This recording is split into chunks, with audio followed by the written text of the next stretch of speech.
It was Christmas Day, but there was no celebration. Gordon, Winston, Wilbert, Charlie, and Dennis had been tucked into timber sheds during a snowstorm. "I'm depressed," Charlie said. "Christmas is supposed to be about spending time with your family and friends, but I'm stuck here in this silly shed." If only it was Edward and Henry here with us instead.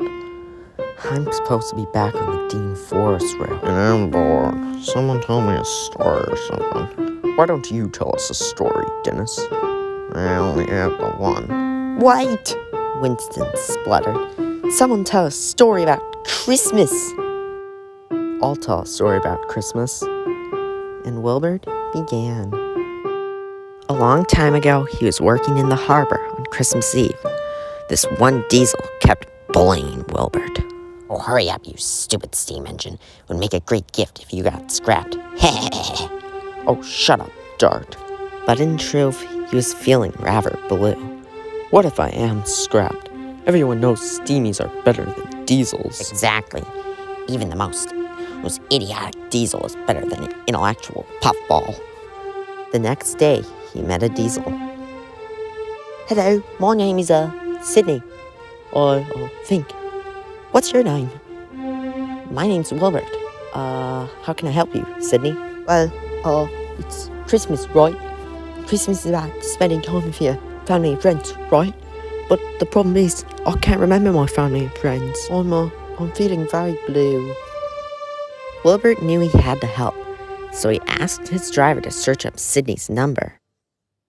"I can't remember my number, though. I think it's with a 1.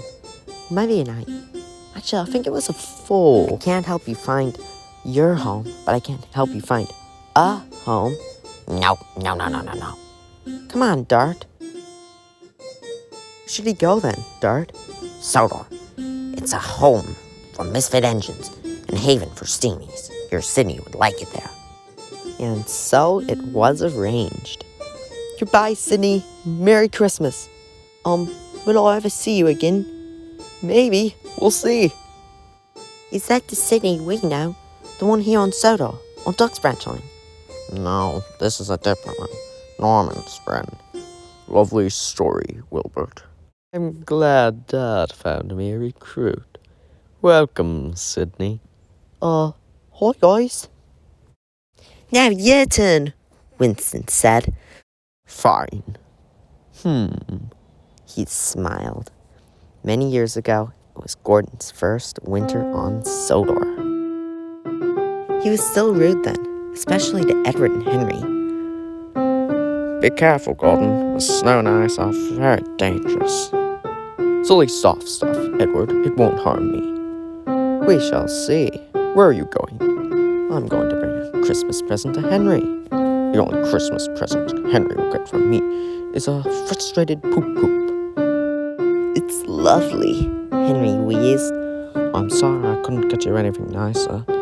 The fat director is a very stern man, but now he'll be able to toot-toot whenever you need something.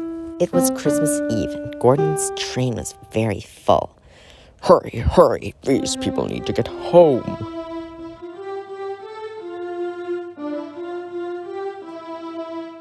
"So do mine," Lady said. We will be late. So Gordon went fast. Too fast. Tremors from Gordon's speed caused snow to fall, and he was trapped inside of the tunnel. The ice made it so slippery that he couldn't back out either. Oh, Wailed. But no one could hear Gordon, no one except Henry. Just as Edward was pulling past with the last mail train of the night, Henry gave a peep peep. Edward realized what had happened and puffed away to grab the snow machine. "Snow machine? What's that?"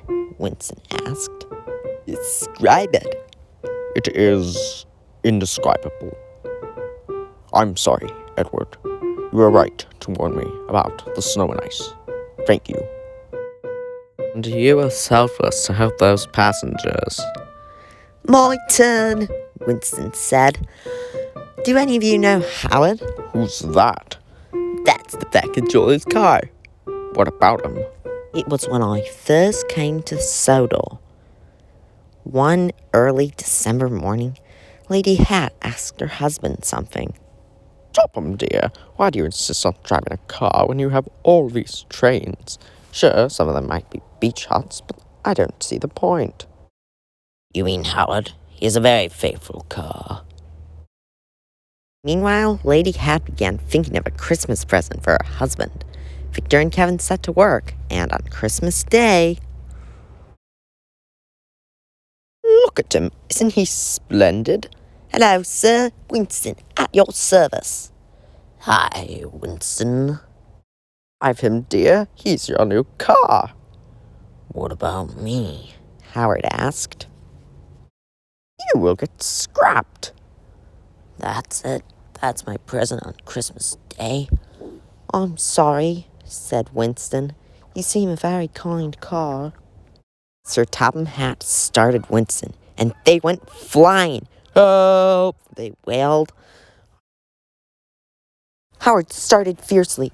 Winston and the Fat Controller were heading straight for the siding. It's now or never, Howard.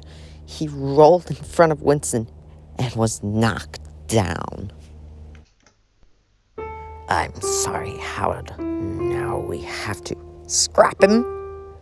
no, fix you. You're a very brave car. What's that noise? Dennis asked suddenly. It was Howard and Sir Topham Hatt and Thomas and Dart and Sidney.